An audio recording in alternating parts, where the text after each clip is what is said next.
You know that thing where you get an amazing pair of shoes at a really great price and want to tell everyone about it? Yeah, so do we. Here at Designer Shoe Warehouse, we'll give you something to brag about, like the latest styles from brands you love, or the trends everyone's obsessing over, or shoes that make you feel like, well, you. So go ahead, show off a little. Find shoes that get you at prices that get your budget. Head to your DSW store or DSW.com today. DSW, let us surprise you. Hey, want a cookie? Oh, I know you just ate, so you're craving something a little sweet. Besides, one cookie isn't gonna kill you. How about half? Just a bite? Bite it. Bite it. Bite it. Food noise isn't fair, but Mochi Health is. Your affordable GLP-1 source that puts you on a path to successful weight loss by quieting food noise. Bite it. Shh. Learn more at joinmochi.com. Mochi members have access to licensed physicians and nutritionists. Results may vary.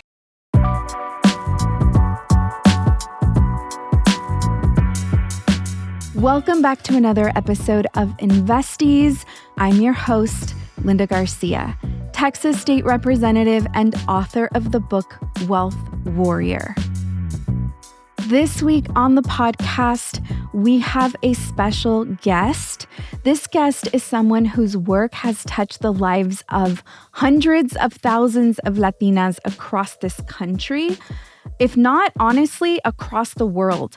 Ana Flores is a writer, cultural strategist, award-winning entrepreneur, and one of the most recognized community builders in the Latina space. She was born in El Salvador and raised in Houston. Ana spent 15 years in television production at networks like Univision and MTV Latin America before life took an unexpected turn. She is the founder of We All Grow Latina, and under her leadership, the hashtag We All Grow Summit has been named by Forbes as one of the 19 conferences every creative should attend.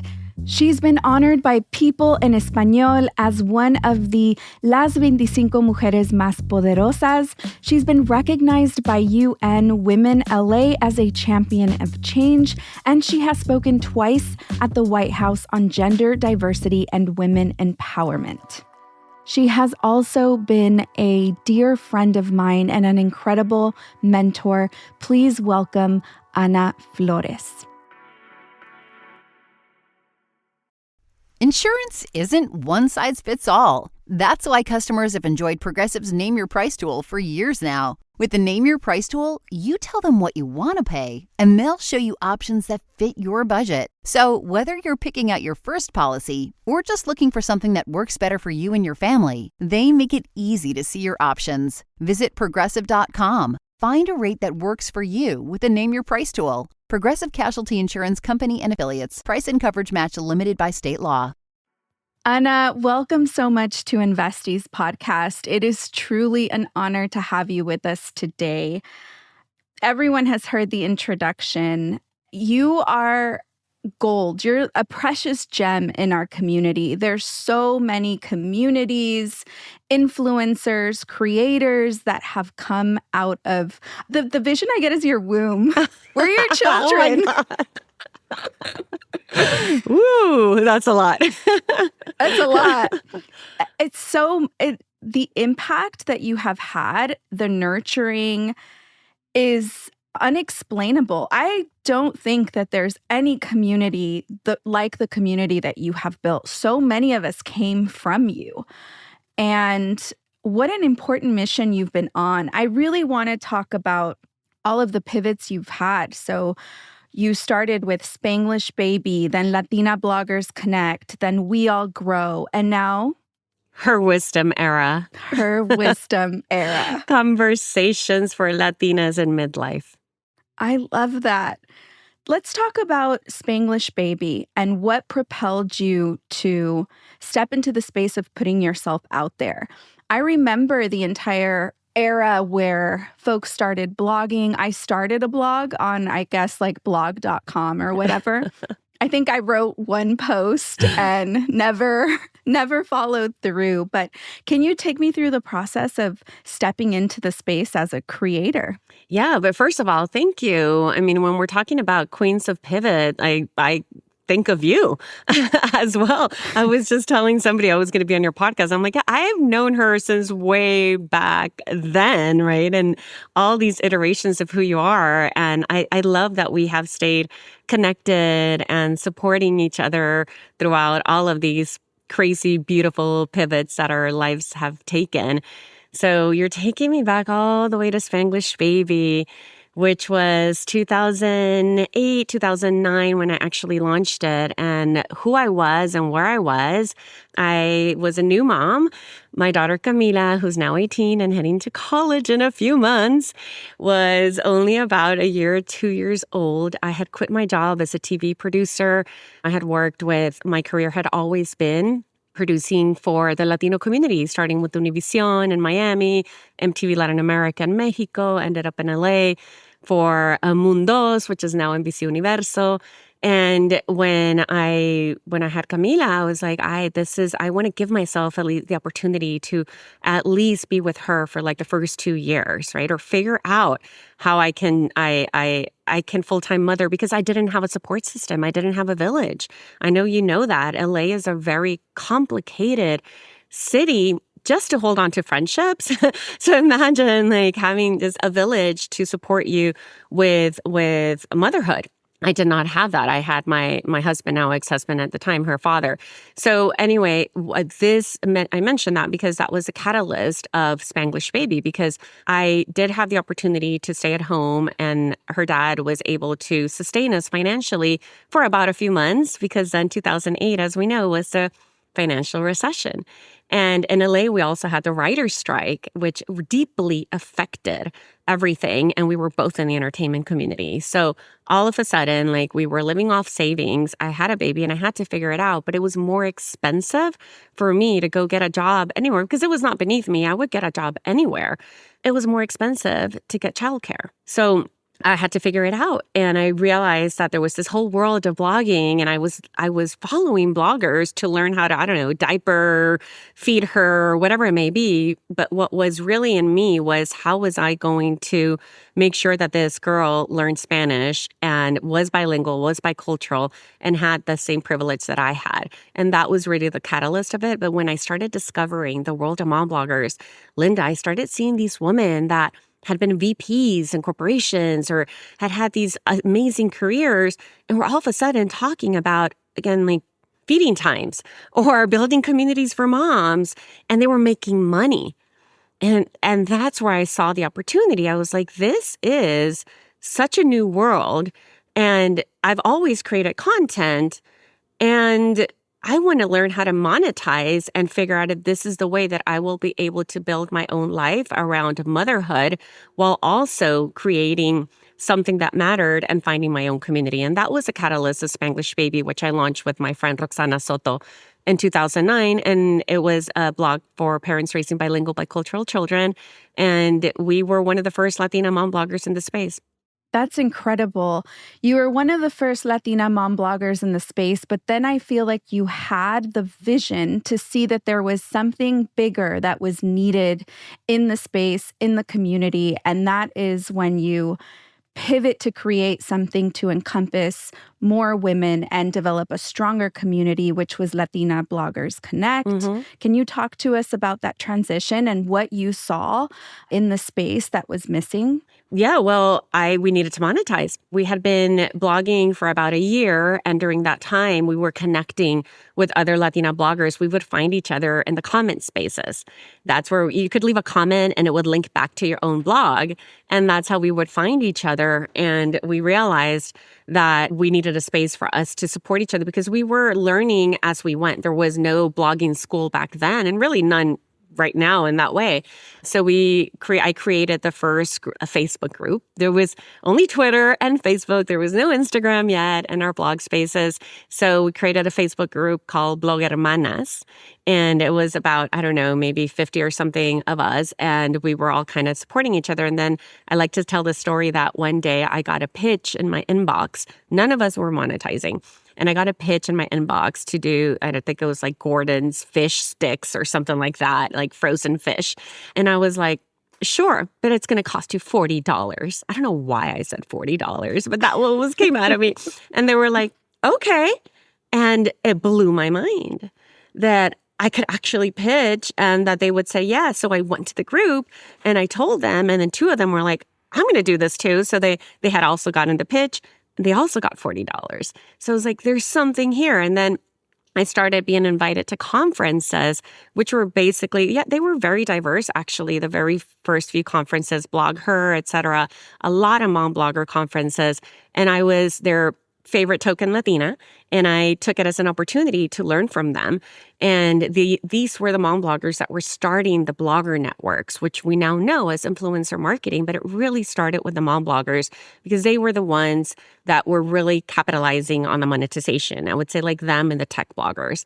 And I really learned from them. And it was one of them, a Black woman who had a beautiful network of mom bloggers, who told me, why don't you do what I am doing, but for Latinas? And I was like, I actually already wanted to do that. But for me, it became a mission to make sure that if I recognize this is a place that democratized our voices, because our voices were not being amplified in traditional media. And I knew that coming from traditional media, that there was always this ceiling. And this was a place where our voices could be heard, that really it just meant, what is our intent? What was our capacity? How could we utilize the tools to get out there? So we were already building the spaces. Now we needed the monetization to be able to grow those communities. So in 2010, I launched Latina Bloggers Connect, which later became We All Grow, because the motto from day one, from the very first post I wrote, said at the end, because when one grows, we all grow. And my promise was, if I am going to learn how to monetize this space, I will then teach you how to do it and bring those opportunities to you. I had a Google form. I asked Latina bloggers if they wanted to monetize to sign up, and that I would make sure that I brought in money for all of us. And within a week, I had like over 100. I think that was all the Latina bloggers in the space back then. And within the first month, I had Sprint as a client, followed by Neutrogena, McDonald's, Clorox, and it just like boomed after that. That's incredible. I had no idea that it was moms that were the ones that were monetizing the space initially, which makes perfect sense, because if that is not an accurate depiction of a mother that will find ways to be resourceful and make money no matter what, 2008, who cares? We're going to find a way to overcome and whatnot. That's incredible. I didn't realize that. So you start Latina Bloggers Connect, and then you morph into We All Grow, and you become the largest Latina digital community ever to exist. Can you talk to me about that pivot? Yeah. So at the base of Latina Bloggers Connect was the community. It was always the heart of the community. It was that intention. I didn't realize that within a few years, influencer marketing was going to be a billion-dollar industry. When we launched, we didn't even have a category. We were a blogger network. That's what we would call each other, the other blogger networks around at the moment. And we were all supporting each other. And as it became a really valuable industry, what happens is that, of course, then it also became a technology game. It morphed into these tech marketplaces with Silicon Valley investment. And I tried to play the game. I went to Silicon Valley a few times. I was like, what if I do get investment? But we're talking about still 2012, 2013, when there wasn't funds really for women. There was very few. There was I think a few angel investment networks that were teaching women how to be angel investors. So this was before women were investing on women. They were still learning how to be investors. So every time I would go to those spaces, I would feel so left out. And I just didn't have the capacity. I was being a mom, running a business. By then I had a team of about 10 or 12, and just trying to keep the lights on. I could not go into an accelerator program that demanded me to be away for 6 weeks, maybe in New York or in Silicon Valley, right? So it was not a game that I felt was the one I wanted to play, for sure. It took a lot of me not feeling like an imposter and just understanding that it was just not meant for me. And so what I did realize that the more the industry grew, the more I did not want to become the CEO of a tech company. And that's what the game required. And what as a connector at heart, that is really what my spirit is here to do, is to connect people, to connect ideas, to connect hearts, whatever it is. What it was becoming was not something I wanted to completely be part of. The demands from the brands became much larger. The demands from the influencers, once they were called influencers, became much larger. And it was just not a fun game anymore. So by then we had launched our first conference in 2015. And the conference, I decided to call it We All Grow, because I knew that even though it was focused on bloggers, quote unquote influencers, that was about to change. That what we called influential people in the space was going to start shifting, that it wasn't only going to be the content creators. So we called that summit hashtag We All Grow. And then the following year, we decided to just rebrand the full company into We All Grow Latina. And by that time, we had started pivoting away from influencer marketing, because also all of the brands and all the major players in the field as far as marketing and advertising companies were bringing influencer marketing in-house. So they had learned from us, but they didn't really need us that much anymore. So I understood that was like an internal pivot that the company had to make, which actually cost us a lot, because in 2017, as you might know, I had to fire the whole team, including myself, and was about to close the company and file for bankruptcy. And that was when we were shifting away from influencer marketing into what are we now? How do we really monetize a community while still staying true to the needs of this community, who was now women that were entrepreneurial, women that were in corporate and just needed a community and needed to learn from each other. So we just started expanding what our offerings and making our communication via Instagram and everything just much more welcoming to the overall community at large. Because people were finding us on Instagram and being like, hey, I'm not a blogger, but I want to go to your events.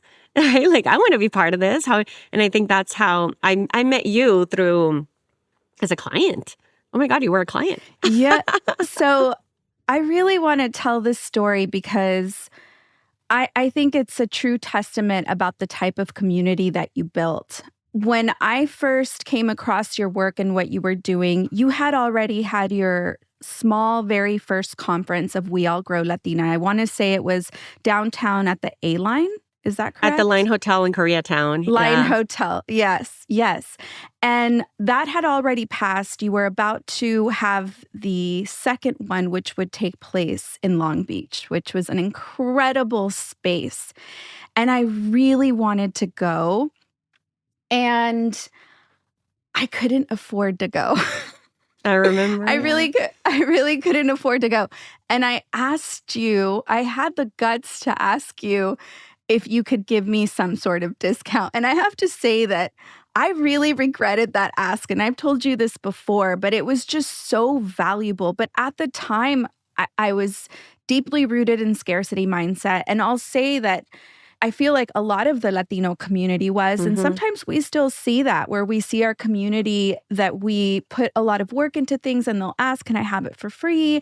And it was a really tough space to navigate, I think. Still sometimes is, but you were so kind and courteous. And I showed up and I was pregnant. I was like 8 months pregnant with Benny, and I was up early every morning, extremely energized, coming from the space of entertainment where I worked at Netflix. But prior to that, I had worked at De Leon and Azteca America, and I had seen the production of Latino events. And then I got to see the contrast when I worked at Netflix in production. And you could see the difference in value, dare I say. I think as Latinos, we're breaking into new industries, we're trying to learn, we're wearing all the hats, but We All Grow felt incredible. The space was curated.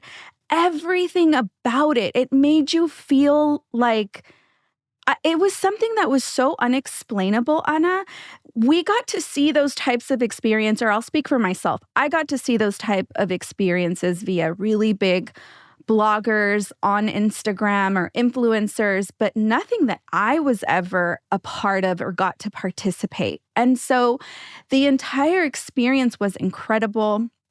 And when I listened to Christine Gutierrez, who you had on stage, Yeah. everything changed for me in that moment. Like in that moment, I felt like, wow, I'm gonna become something. I don't know what it is, but the space, the curation, Christine, her magic words, the way she can really speak life into us. It was an important moment in my life where I knew in that instance that everything about me was about to change. And every year after that, I was diehard We All Grow like everyone else. It was the annual event that we all prepared for. Hair was getting done, makeup was getting done, outfits were getting worked on. It was such a magical experience. And I mean, that's the impact it had for me. And my testament is similar to a lot of women. So many friends came out of there. It was just so I could really set the scene of what you truly created.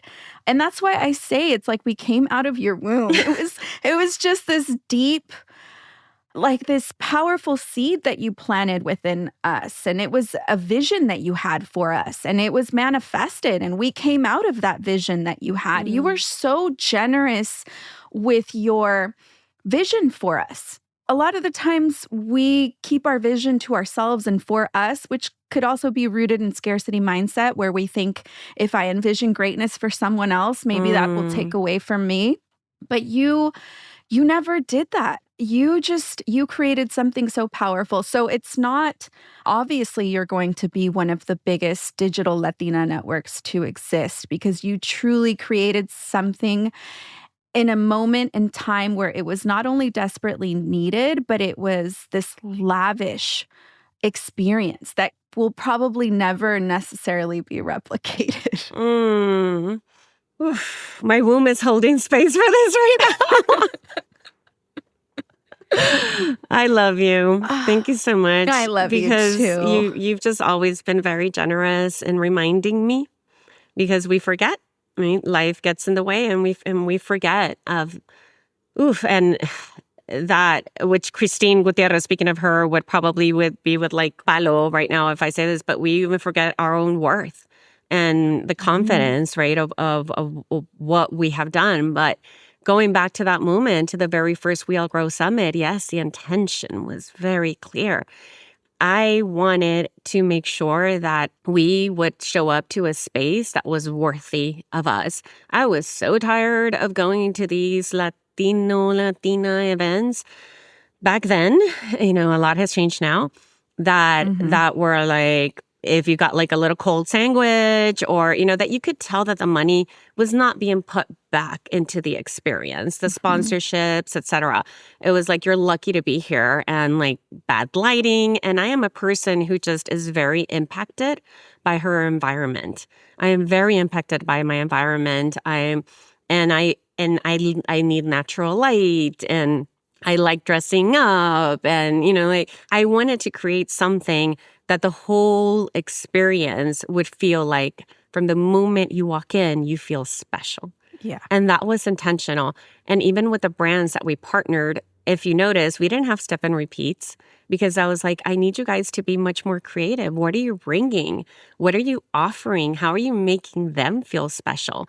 So our sponsorship offerings were always based on that too. And we worked very closely with every sponsor to make sure that the way that they were showing up was para tratarlas como reinas. And that Neutrogena, since day one, was our title sponsor for 4 years in a row. And they showed up in that way and beyond, right? Like they made you feel really special.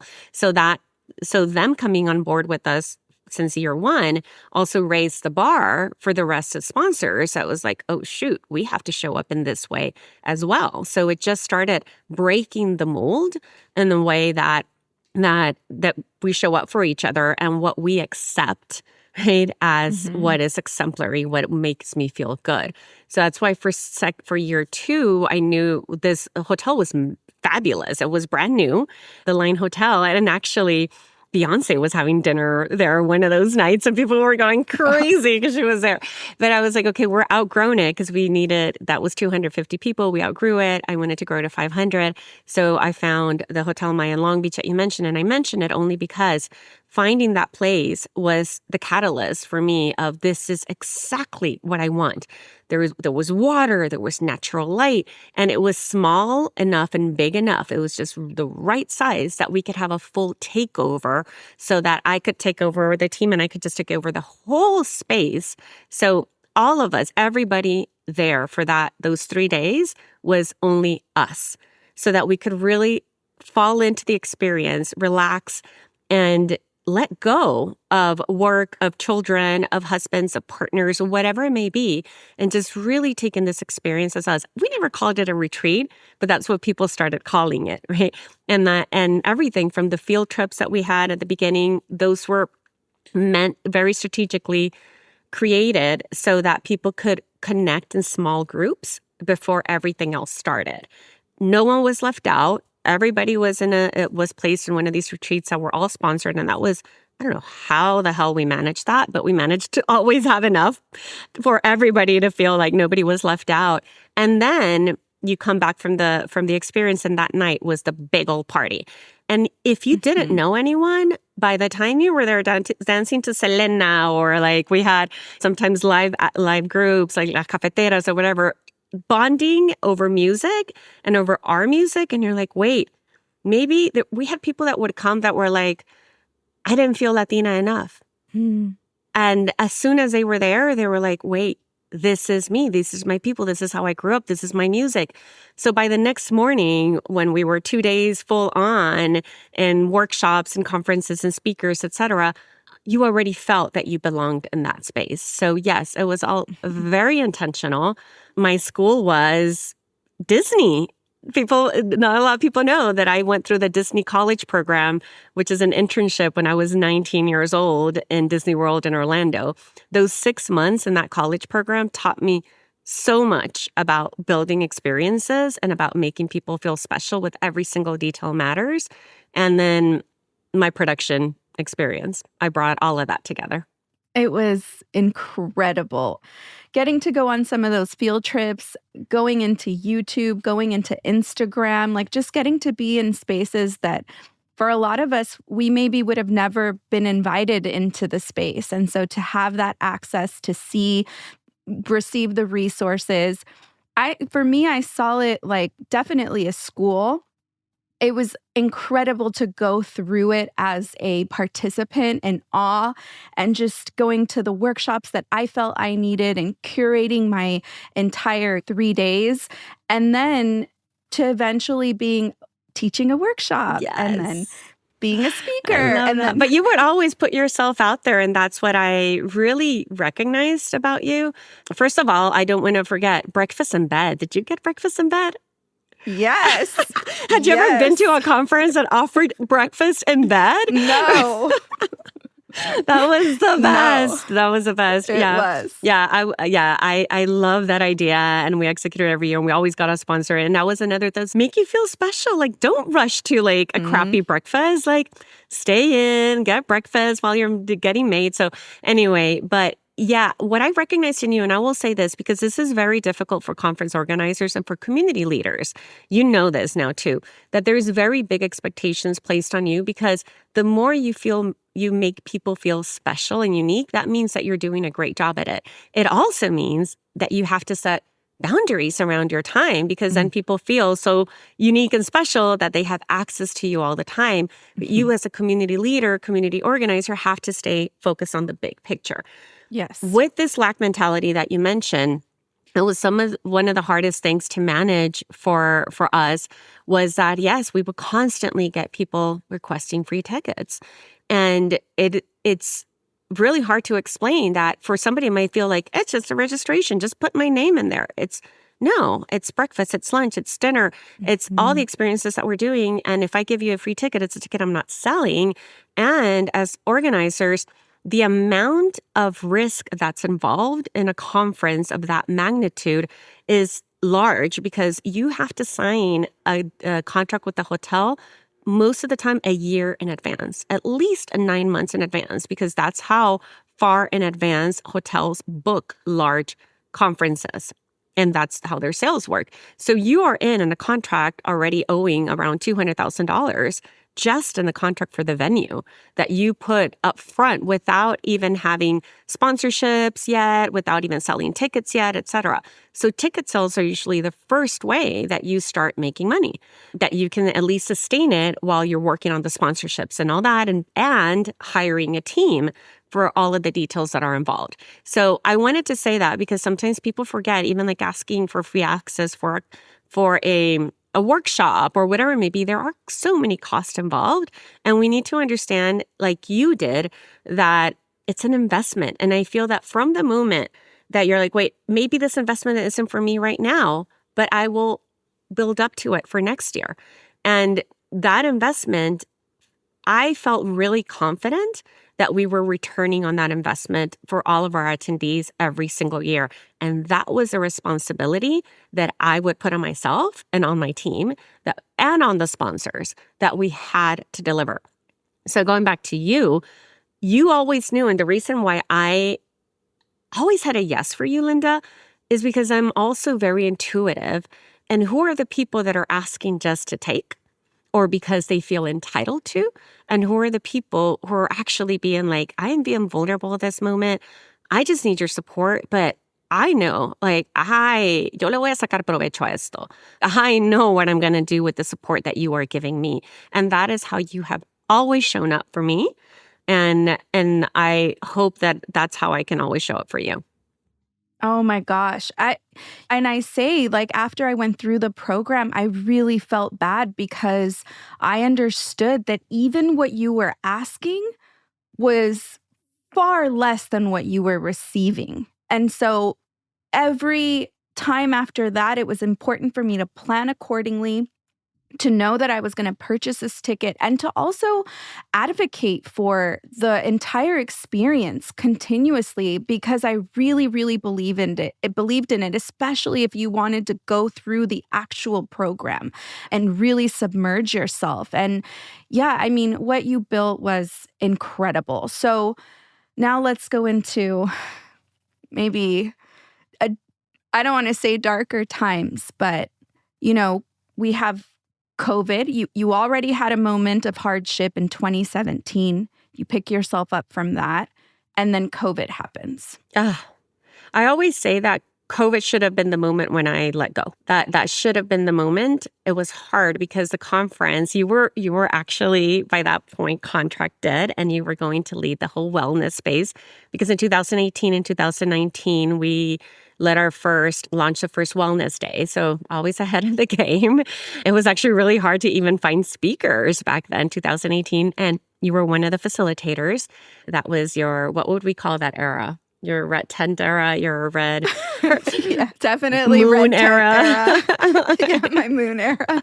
But you were For sure. You were facilitating, and you shifted and changed. I remember so many people meditated for the first time in their life or had an experience of that level during your session. So anyway, going back to 2020, we were growing the event to 1,000 women because the year before we had sold out in minutes. So we realized that we needed to just grow, and we shifted into Palm Springs. So the event was going to be in May, and obviously it had to get postponed, and then it had to get canceled. But what that looked like internally was $200,000 in ticket sales that we had to refund. We had made the mistake of utilizing that income to, as I said, because most of the sponsorships don't come until much closer to the event. But by then you have contractors, like you were a contractor, we were paying you. We had a lot of overhead and COGS, so a lot of costs. So when the pandemic hit, the money that was coming in, most of our sponsors agreed to do make goods, which means how are we going to create something else of value for them so that we did not have to return the money, but we could keep it and continue creating something else. But most of them had not paid. So anyway, I had to take the SBA emergency, the EIDL loan. I took $150,000. We also took the PPP, but the PPP was based on payroll, and we had only really been on payroll for like a year and a half, 2 years. So that wasn't enough money. The PPP, for those that don't know, was basically a grant. We didn't have to pay it back. The EIDL loan, I'm still paying, even though I don't own the company anymore. And that's a whole other Oh my conversation. gosh. It's impossible to get out of. And I've spoken to so many people. And even though we didn't have a personal guarantee, they find a million ways, especially this administration is now sending any defaulted loans to the Treasury Department. And because it is a federal loan, they have many ways of squeezing you and squeezing the company of a million little details that are in the agreement that if you did not follow by the T, or if you have one late payment, did not have hazard insurance, who has hazard insurance? If you didn't, et cetera, they can find you in default. So I can't even file for bankruptcy. And even though I could say I'm going to continue paying this loan. So just saying that because that was one of the ripple effects that at the moment, it helped us pay back every single ticket. And that was what I wanted to do. Like, I felt the responsibility that even if it was $400, $500 a ticket, these were women that probably needed that money immediately for groceries, right? So we needed to make sure that that money was repaid. So we took that loan just to repay that money. Meanwhile, we were pivoting internally. I felt like I was on Zoom 2-3 times, not on calls, but on lives every single day because we just went all into the Amigahood, which by then we had launched this free online community about a year before. So thankfully that was already set up to start receiving women who were looking for survival at that moment just to be connected. So we were able to start pivoting immediately to offering the brands campaigns that were all virtual. And we were actually very successful at it. And within a year we had recovered. And and I know that this was your case too, Linda, 2021, 2022, and 2023 were years of ridiculous abundance for anyone who was in the now known as DEI space. Before 2020, it was multicultural marketing. All of a sudden, because what we know, George Floyd, et cetera, just created this big movement that was necessary and is still necessary of diversity, equity, and inclusion. And what happened was that the brands were finally earmarking much bigger budgets just for our community. So I'm talking about like big brands coming to me like, we have hundreds of thousands of dollars. What can you create for us so that you can take this money? And we were taking it and we were creating and we were delivering. And it was years of abundance. Yeah. So all of a sudden, I have a team of 25 people. I'm bringing in letting go of partners, bringing in other partners, bringing in a co-CEO, trying to manage it all, while at the same time, internally, I am falling apart and I am done. There was come to a point where all this pivoting felt like gripping.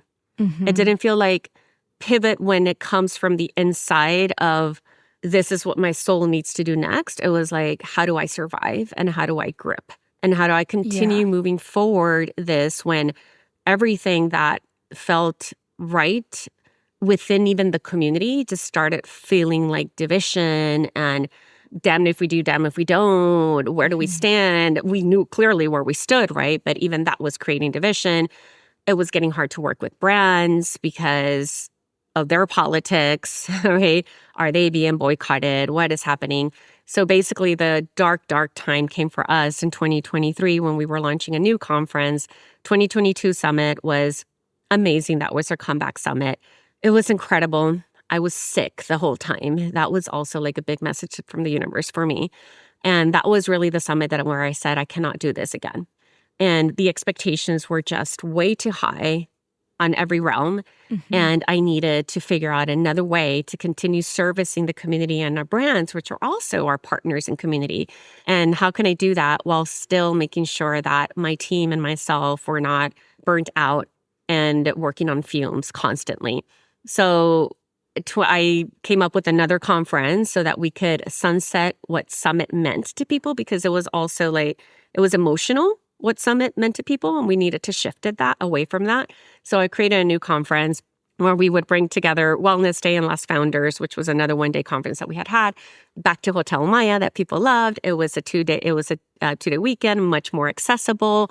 You could go to either one or to both days. It was beautiful. 6 weeks before the conference, most of our clients were signed. Our sponsors were Target, Amazon, Walmart, Nationwide, Lexus. It was going Dove. It was going beautifully. And then our dear friend Monica Ramirez from Justice for Migrant Women sends me a text and tells me, hey, have you seen that Hotel Maya is being boycotted by the Hotel Workers Union? And I was like, I knew that there was a massive strike going on of like around 160 hotels. But what had happened was that in the last few weeks, they had targeted 3 main hotels out of the 160 in Southern California. And one of them was Hotel Maya. And there had been like an altercation during a wedding. So it was massively being boycotted, and it's put center stage. I spoke to the union, the team and we spoke with the union, and I realized that most of the union members are Latina women that work at hotels or women of color.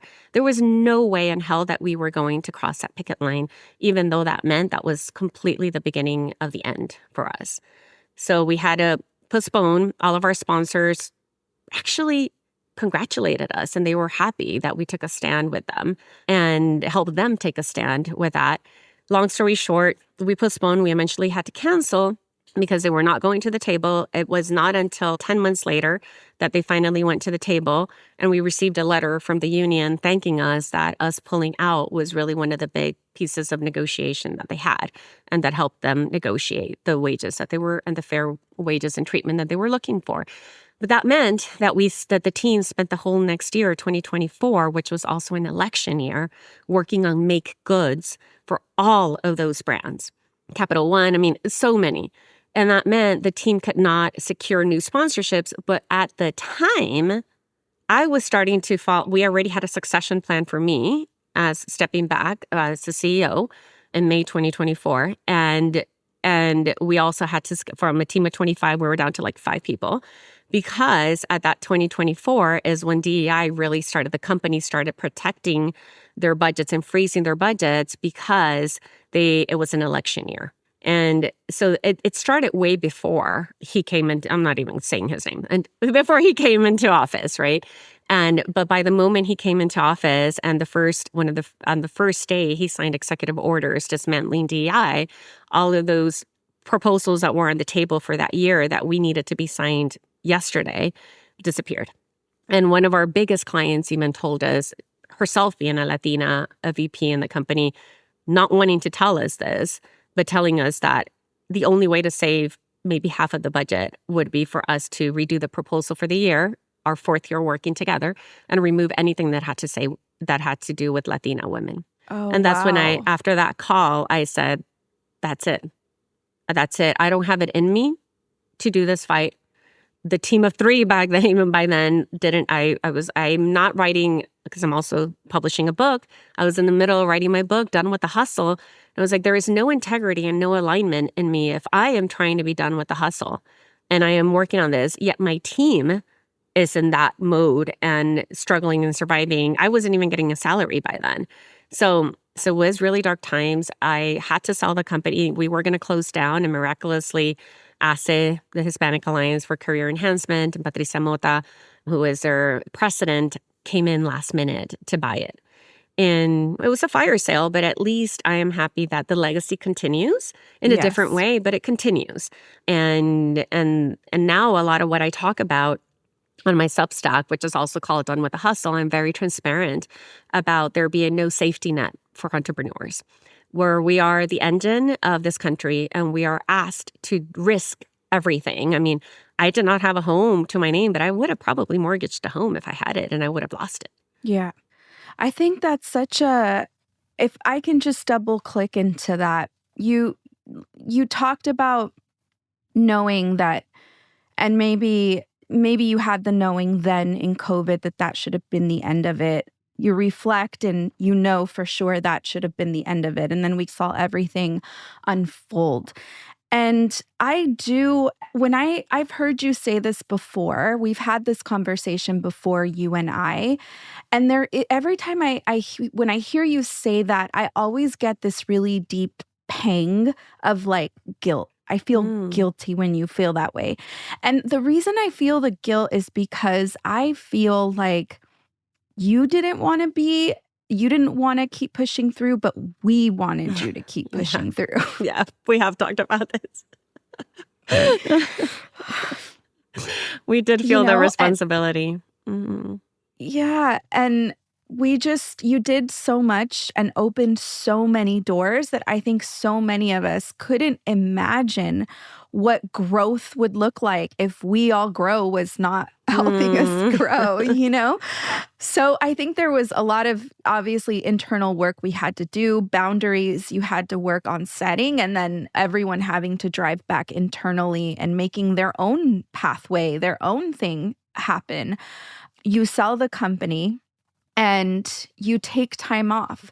And you took, how long did you take off? You were off, but I feel like you were still working, right? But I mean, it was quote unquote off. Yeah, no, I could never stop working because I was still working on the book. And as that takes up all your mental creative capacity and energy. So I was in the middle of the book when that happened. I was, right in the middle of the book, which I had to stop. I could not write. And my editors and Harper One were incredible at telling me, like, you go grieve, you go through that whole cycle, because everything that you're going to go through right now is actually going to be put into the book.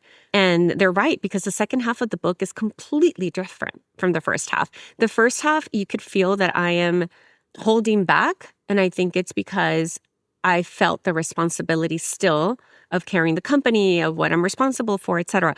The second half, I'm like, fuck it. I'm like just unleashed. And when they read the whole book, they're like, there's something here between the first half and the second half. I'm like, yeah, that's exactly like when I stopped. And yeah, you could totally tell the difference. Not anymore. But yes, I had to take some time off. And what I mean, going back to there being no safety net, I actually want to thank you, because I am not sure if I have said this to you. But when one of the first things I did, as soon as I knew that the company was closing down, and again, I was making minimum wage by then because that was a deal that we had so that I could, I still needed to receive something while the company recovered. All of a sudden, it's not even minimum wage, nothing. Like, I'm just like, there's going to be no more money. But guess where I had money? In the stock market. And that was thanks to you, because in 2021, I opened up my account in Fidelity because of what I learned through Wealth Warrior with you. It was you who helped me understand that even with $50, $100, that was my lack mentality. I needed to keep the money secure and close by and somewhere where I understood it. But once you helped me unlock the knowledge and I could understand what to do with it, that's when when I got a good chunk of money in 2021, I put it all in there, and then some investment in a land in Mexico. And thanks to that, that's why I was able to, I pulled out money, and guess what? 3 weeks after I pulled out the money, the market crashed. Remember the crash, was it last year? March, February? Yeah. April, yeah. So it was like a few weeks before, like intuitively. So I took out like half. So that half was protected. And that's what I gave myself, to be able to give myself the space to not jump straight into the hustle of I have to make money immediately. The background of this is that I also had college coming up, right? Like I had a lot of things that wanted to push me to be like, just go get a fucking job, be responsible, launch a course, whatever that people will pay for, etc. But something inside of me said no. And it was also this book that I keep saying was writing me. The book was like, you are not putting this out into the world until you have lived and embodied this. So I gave myself the space, and I applied for CalFresh, unemployment, Medi-Cal, everything. I was like, I've been paying into all of this. There is no shame in this. I've been paying into all of this for my whole life. And now I need a breather. And this is the breather that I am going to allow myself. So thankfully, we had moved to the mountains 2 hours away from LA. I don't know if I would have been able to do this if I still lived in LA and buying $8 coffees a day or whatever. I don't spend money up here in the mountain. But we really don't. So I had to remove myself from all of that. And thankfully, I was in the right place last year to give myself the space. I did have little clients here and there, but you never saw me really like promoting because I was just being very intentional of allowing myself to dedicate myself to the writing and to finish stripping everything that had to be let go, because the closing of the company is really difficult. Sure. The 14-year company that I'm closing, but there's all the logistics, legal, admin, et cetera, that I'm still dealing with, taxes and stuff, partnerships to dissolve, et cetera. But there's also identity work. Right? There's a deep identity soul work of, am I not needed? Am I not loved the same way? Am I not wanted? Like, that you start realizing are all these things that made you who you are, and you need to find yourself from another place. And I needed to allow myself to do that, to then understand, now that I'm turning 54 in a few weeks, like in my 50s, if I'm going to start something new, it needs to be something that I love, that I embodies my full self again, and not create from a place of lack or need or, this is what you should be doing. But I needed to allow that space to really understand what was next. When you need to build up your team to handle the growing chaos at work, use Indeed Sponsored Jobs. It gives your job post the boost it needs to be seen and helps reach people with the right skills, certifications, and more. Spend less time searching and more time actually interviewing candidates who check all your boxes. Listeners of this show will get a $75 sponsored job credit at Indeed.com/podcast. That's Indeed.com/podcast. Terms and conditions apply. Need a hiring hero? This is a job for Indeed Sponsored Jobs. So, done with the hustle. I cannot wait to read this book. It's supposed to come out in 2026, I believe. Is that? Hey, girl, it was supposed to come out April of this year, but because of having to delay it. Got it. Yeah, so it comes out next year. Okay, great. Appears August next year. Great. I don't think people understand the process of writing a book and what it requires. Like, even when you turn in the manuscript and even when it's gone through all of the round of edits, there's still so much that has to take place from now till then. All I know is that it's coming out at the right time. So I cannot wait. That's what I keep telling myself. For sure. For sure. So we're looking forward to the book, and you launch a Substack, which you've been very vulnerable on going through your process. And then you decide that you are going to launch In Her Wisdom Era. Can you talk to us about the new Ana? What are you doing now? How can we tap into you? What is all the things? I'm so excited about Her Wisdom Era. So since you wanted to start from the beginning with Spanglish Baby, now you can all see that everything that I have created, there's a pattern there. Everything that I put out in the world comes from a place of lived experience and embodiment, what I am living in the moment. I create from what I know. I won't take a course over the weekend and then become an expert and try to sell you that, right? It really is from what I know and who I am at the moment. And through this whole process last year and sharing really vulnerably and all of that, and really seeing a lot of the conversation happening around midlife, really centered in menopause and perimenopause. And what the book taught me and required of me a lot was to creérmela that I have wisdom, that I have earned, that as a 50-plus-year-old woman, what I have to give to the world is my wisdom. So one day, it just, as my bigger ideas happen with me, it just, like, the full download comes. You know, when you get an idea and it's like kind of fleeting, but then you get an idea and it's like fully downloaded, you can see the whole picture. That's how Her Wisdom Era came to me. My friend Cristi Marrero, who is my partner for Her Wisdom Era, she was the first keynote speaker at We All Grow Summit in 2015. Oh my goodness. When it was so hard to find Latina women, and especially in media, who had really big positions. And she was, back then, Meredith Publishing had a few Spanish language magazines, and she was the editor-in-chief of all of them. And then she was the editor-in-chief, founding editor of Hola magazine, Hola USA. Mm-hmm. So she comes from a really rich background of media and content creation. And she was also VP of content for Derbez for Tripas, for his production company, for 2 years, creating podcasts and all that. So she had come to me with the idea of doing a podcast, and I was like, yes, no. And then when her Wisdom Era came fully formed, I reached back out to her, would you do a podcast about this? And she, first of all, I texted her, I was like, how old are you? I forgot. She's like, 47. Why? I'm like, okay, good. I'm like, you're in midlife. She's like, I'm in midlife. I'm like, you're in midlife. And even having that conversation of understanding what midlife means to us. So I felt so good about this is our global, it's bilingual visibility and reinvention platform for Latinas in midlife. So it's conversations via our podcast, via our Substack and Instagram, and also community. And eventually, hopefully next year, we'll start launching events, etc. But right now, really the center of the universe for her Wisdom Era is our podcast. And we're really excited because season 1, we like to say we have a Pulitzer Prize winner, which is Mariana Hosa, a 3-time Emmy winner, which is Gaby Natale. We have best-selling authors and chef cookbooks. We have a Time Next 100 honoree, Monique Ramirez. It's Grammy winner and Broadway star Gaby Moreno. These are all Latina women in midlife. Yeah. These are our best years. And we need to understand that instead of looking at aging and 40s, 50s, 60s as a decline, we have to look at all the knowledge, all the wisdom, all the experience I have. And this is my time for a divine redo. I'm capable of anything. And the freedom that I have at this stage of my life is completely different. And the confidence is like next level.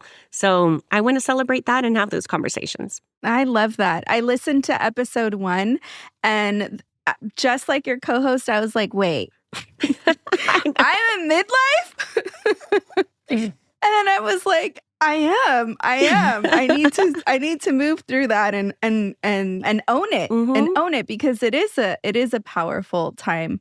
So you've also launched a Substack where we can find you over there. Give us all of your social media handles. I know that sometimes you work with folks that are looking to build community. Yes. So all the details, how can we work with you? Where do we follow you?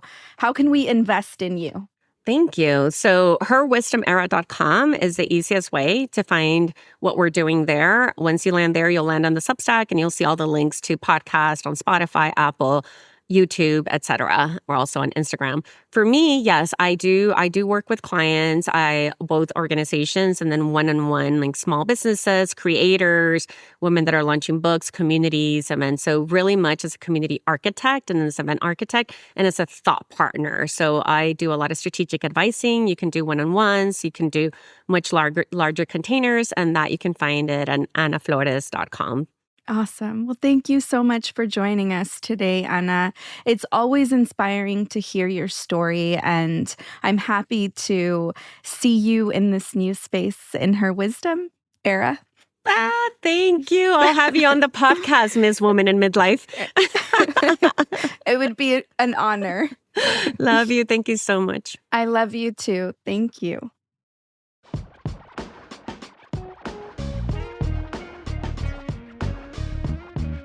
Thank you so much for listening to this week's episode of Investies podcast. If you enjoyed this episode and found it valuable, I'd like to ask you for a huge favor. If you could take 5 minutes, head over to wherever you listened to this podcast and rate and review this episode. This truly helps us amplify our message. Investies podcast is a Cosmic Standard production. A special thank you to the team, Crystal Patino, Asia Simpson, Eliza Smith, and Jacob Winnick.